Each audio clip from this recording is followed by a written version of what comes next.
moving around and through the form. Not to rush it, because you can see I'm kind of very carefully going from one piece to the other, but still trying to do it with a good pace, which still will give a kind of feeling to the drawing. There's just an infinite amount of variation and things going on in every little piece of the body. And so the line that is kind of jumping around is in a way intended to suggest that. There's no way that I can capture all that detail, ever. There's just not enough time. And there never will be. There's just too much information.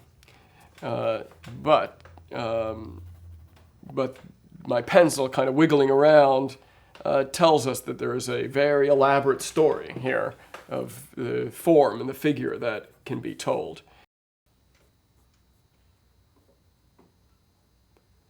That's the clavicle. Shadow behind the top fingers of the deltoid. I'm going to go darker than it actually was to really get that to dive in, because that is where the acromial section of the deltoid attaches to the acromion right there. The acromion begins right at that point. This is the back area of the deltoid right here.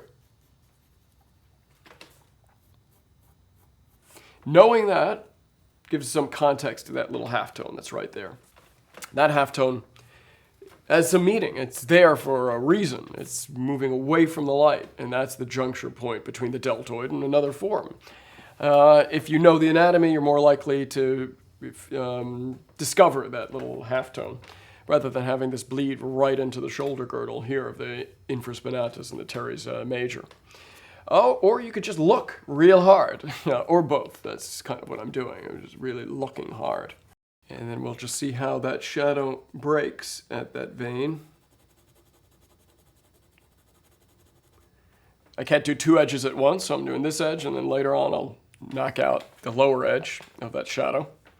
Using that brush to gently smooth out the figure, the shadows.